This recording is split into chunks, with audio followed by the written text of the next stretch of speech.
Hui Ming's master. If you feel that way, said Hui Neng, then you and I have the same master, Huang Mei 27. Protect yourself well. Hui Ming asked further, where should I go now? Hui Neng said, stop at Yuan and dwell at Ming. Commentary. All of the sixth patriarch's pursuers were greedy, but Hui Ming was the worst. He had just seen his original face, he had just become enlightened, but he wasn't satisfied. He wanted to know if he had missed anything. Are there any more secrets? He asked. Is there something even more wonderful? What I have said is not the most miraculous and wonderful thing, said the sixth patriarch. What is most important is that you turn the light back around and illuminate inward so that you may see the wonderful secret which is within you. It is all within you, it is not here with me. Great Master, said Hui Ming, I wish to take you as my teacher. If that is how you feel, said the sixth patriarch, we have the same teacher, Huang Mei.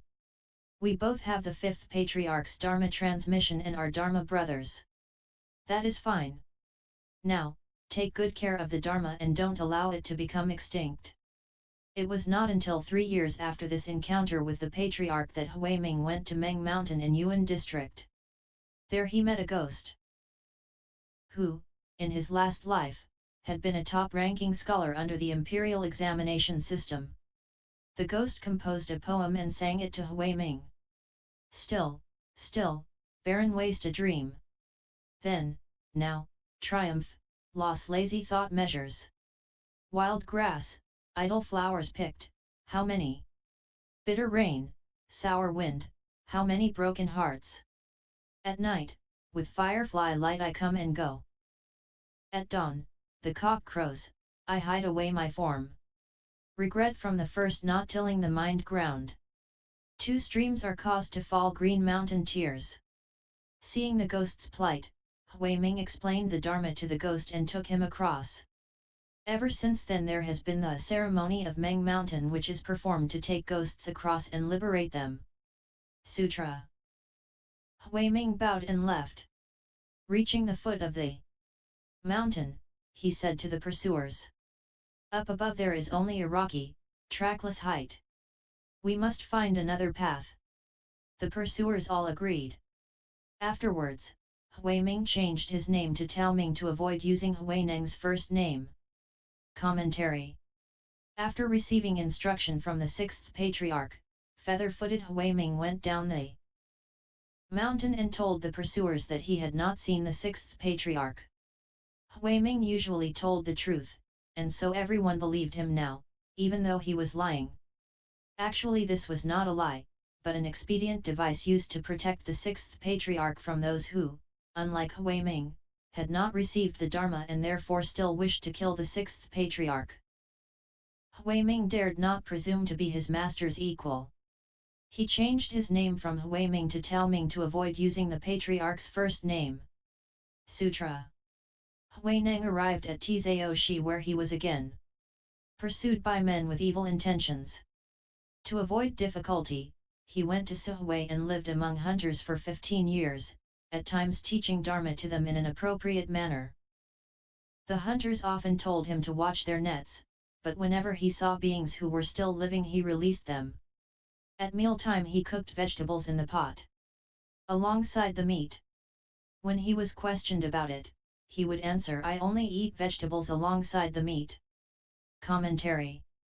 Shen Su still wanted to kill the sixth patriarch and steal the patriarchate. Hui Neng escaped to Suhui, the present Hsin Hui, where he lived with a band of hunters for 15 years. Who would have suspected that a Buddhist would choose to live with hunters? No one. Shen Su's party searched far and wide, but they never found him. Some say the great master lived with the hunters for 16 years, but their calculation includes the time he spent coming and going. He actually lived with them for only 15 years. For lunch, the great master gathered wild vegetables on the mountain and cooked them in the pot beside the meat. If someone asked him, "Why are you doing that?" he said, "I only eat the vegetables." I don't eat meat. Sutra. One day Hui Neng thought, the time has come to spread the Dharma. I cannot stay in hiding forever. Accordingly, he went to Faxing Monastery in Guangzhou where Dharma Master Yin Tsung was giving lectures on the Nirvana Sutra. At that time there were two bhikshus who were discussing the topic of the wind and a flag. One said, the wind is moving. The other said, the flag is moving. They argued incessantly. Hui Neng stepped forward and said, the wind is not moving, nor is the flag. Your minds, kind sirs, are moving. Everyone was startled. Dharma Master Yin Tsung invited him to take a seat of honor and sought to ask him about the hidden meaning. Seeing that Hui Neng's exposition of the true principles was concise and to the point and not based on written words, Yin Tsung said, the cultivator is certainly no ordinary man. I heard long ago that Huang Mei's robe and bowl had come south. Cultivator, is it not you? Hui Neng said, I dare not presume such a thing. Yin Tsung then made obeisance and requested that the transmitted robe and bowl be brought forth and shown to the assembly. Commentary. The great master went to Guangzhou, to Faxing Monastery, now called Guangxiao Monastery, where Dharma Master Yin Tsung was lecturing on the Mahaparinirvana Sutra, which the Buddha spoke just before entering nirvana. At the monastery the master met the two monks arguing over the topic of the wind and a flag.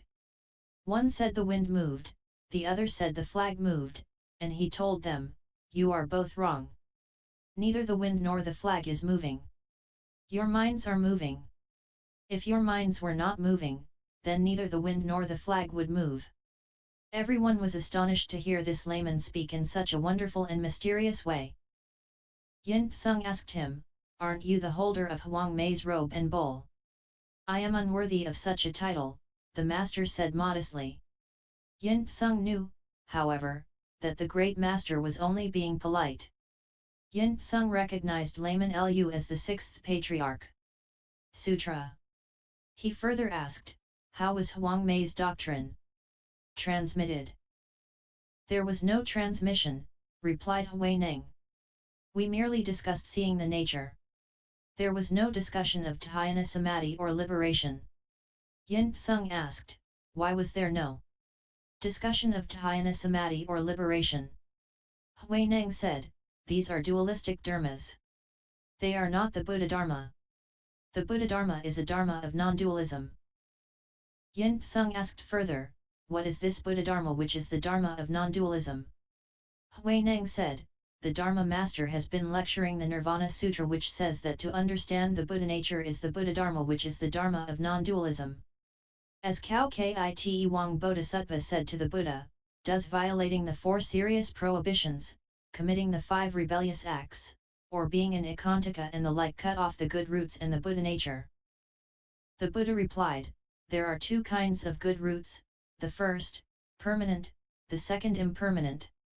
The Buddha nature is neither permanent nor impermanent. Therefore it is not cut off.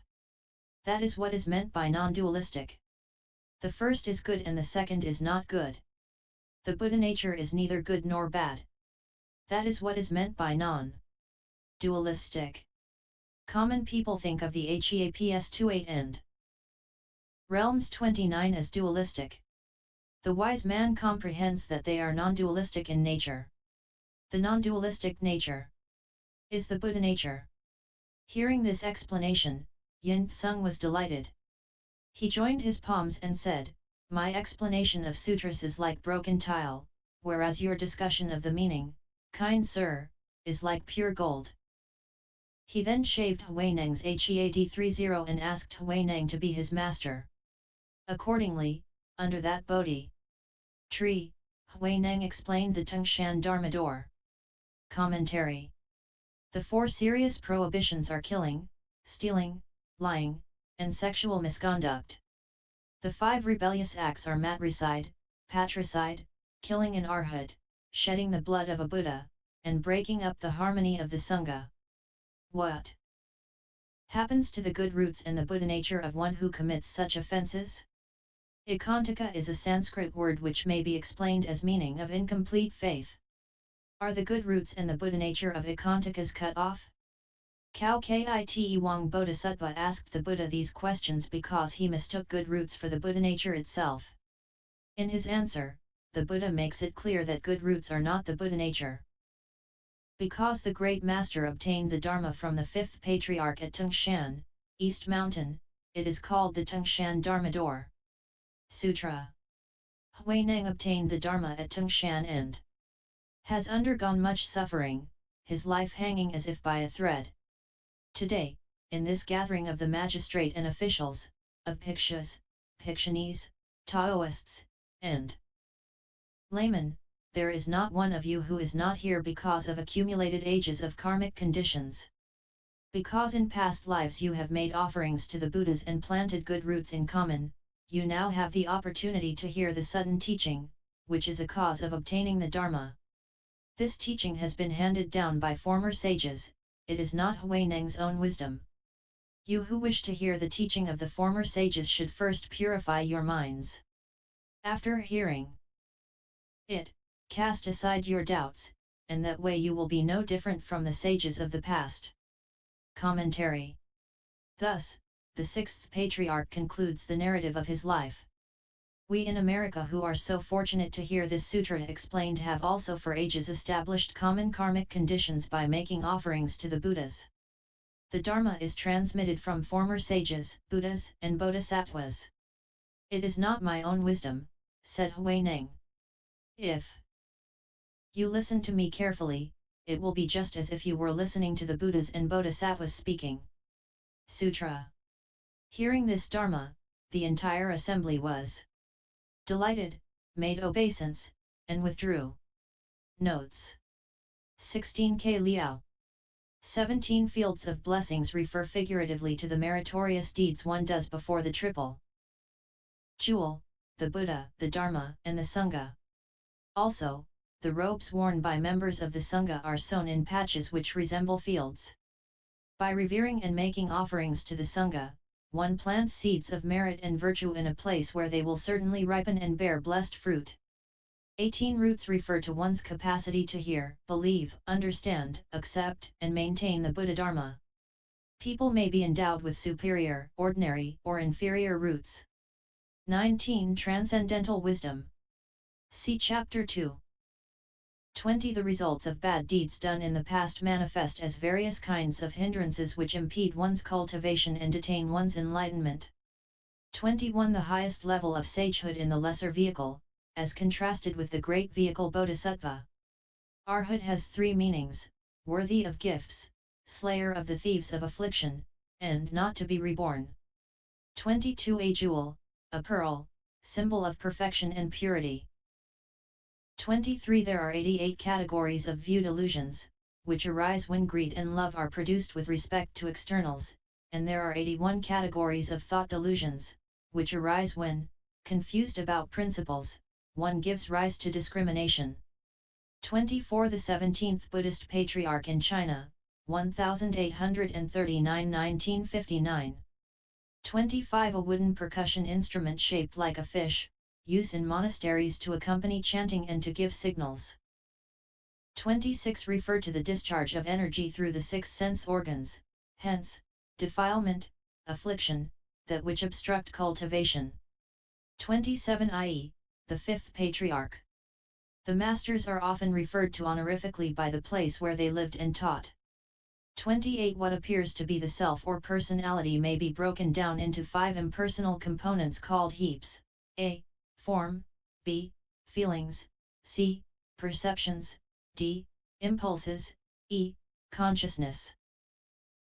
29 There are 18 realms of sense, i.e. the 6 sense organs, eye, ear, nose, tongue, body, and mind, the 6 objects of the sense organs, forms, sounds, smells, tastes, touchables, and mind objects dharmas, plus the 6 consciousnesses which arise between the organs and the objects, eye consciousness, ear consciousness, etc. 30 Thus accepting him into the Sangha. End PFSX 001